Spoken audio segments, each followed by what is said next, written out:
Pertama, Rasulullah menyebarkan agamanya dari pintu ke pintu, mengajak keluarganya untuk bertauhid, beriman kepada Allah Subhanahu wa ta'ala dengan segala macam ancaman.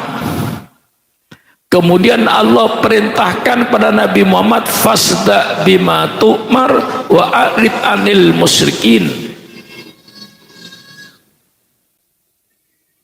Perintah, sekarang kau umat tidak usah sembunyi-sembunyi, berdakwalah, kau ajak mereka kepada agama yang benar ini, agama yang ini dengan terang-terangan. Barulah Rasulullah berdakwah dengan terang-terangan. Setelah Rasulullah berdakwah dengan terang-terangan, ancaman dari kafir Quraisy semakin keras, dengan penyiksaan, dengan pembunuhan. Sahabat-sahabat ada yang dibunuh. Sayyidina Bilal radhiyallahu anhu diikat tangannya, diseret di padang pasir di bawah terik matahari, perutnya dikasih batu. Subhanallah, subhanallah. Begitulah penderitaan daripada sahabat-sahabat Rasulullah. Tapi Sayyidina tidak gentar dengan penyiksaan-penyiksaan yang luar biasa ini. Dia tetap berkata, ahad, ahad, ahad, Allah yang Maha Esa, Allah yang Maha Esa. Karena dengan kekejaman, dengan kekerasan, dengan pembunuhan, mereka tidak berhasil untuk memadamkan api Islam. Maka mereka berubah politiknya dengan politik embargo ekonomi, digantung di pintu Ka'bah dan di dinding Ka'bah sebuah pengumuman, seluruh bangsa Arab tidak dibenarkan mengadakan hubungan dagang dengan umat Islam, khususnya di bidang pangan, supaya Nabi Muhammad dengan sahabat-sahabatnya mati kelaparan.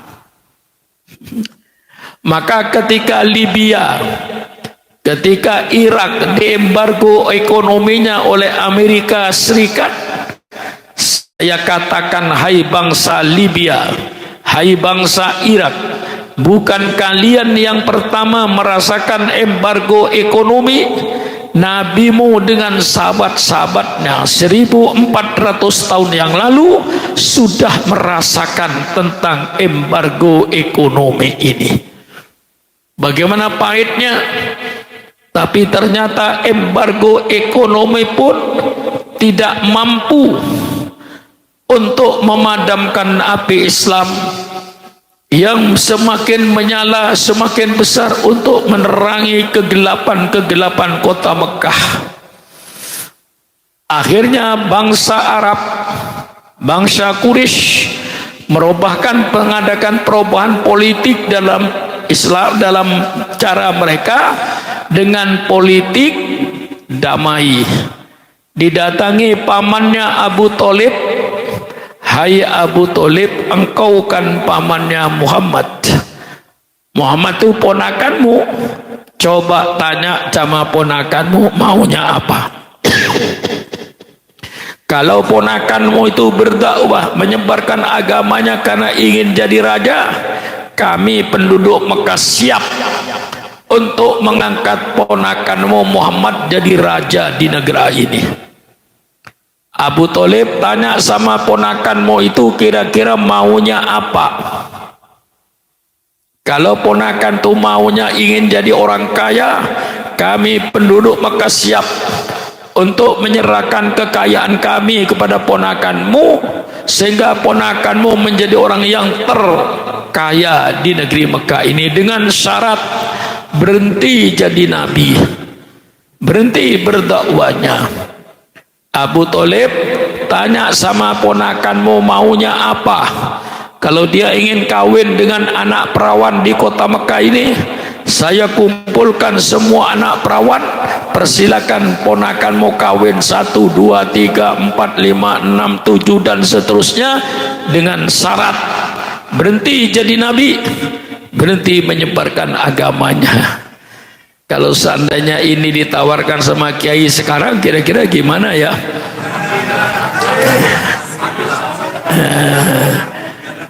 Jadi kalau ingin teori politik mereka, si kafir-kafir dan berjalan sampai sekarang,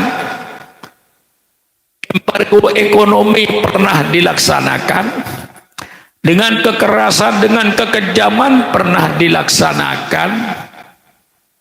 Kalau kiai ingin berhenti jadi kiai, tidak sulit. Kasihlah kiai itu jabatan, insya Allah berhenti jadi kiai. Contoh misalnya Sukron Makmun diangkat menjadi menteri luar negeri. Tentu Masjid At-Taqwa tidak mungkin ngundang saya. Betul tidak? Ngundang saya, oh Pak Sukron ada di Tokyo. Ngundang lagi Pak Sukron ada di Moskow. Ngundang lagi Pak Sukron ada di Jerman. Ngundang lagi ada di Pakistan. Ngundang lagi ada di Perancis. 300 negara seluruh dunia ini. Kalau saya kunjungi tiap negara 1 hari, sudah 1 tahun saya nggak pulang. Berhentilah Sukron Makmun jadi kiai, berhentilah Sukron Makmun baca kitab dengan diangkat menjadi pejabat pemerintah yang sibuk. Kalau diangkat menteri sosial barangkali tidak terlalu sibuk, kalau menteri luar negeri mesti sibuk. Lah ini saudara-saudara, jadi teori politik lama. Kalau kiai supaya berhenti jadi kiai, tawarin duit 1 triliun. Kira-kira berhenti nggak kiai jadi kiai? Lah ini politik lama ini, bukan politik baru. Tawarin wanita. Hai Pak Sukron mau kawin berapa? Saya carikan bintang film yang cantik-cantik. Dengan syarat berhenti jadi kiai. Ditawarin takhta, kedudukan jabatan sampai pada raja, takhta, wanita, harta. Ini cara untuk memberhentikan kiai jadi kiai. Dan semuanya terjadi ini.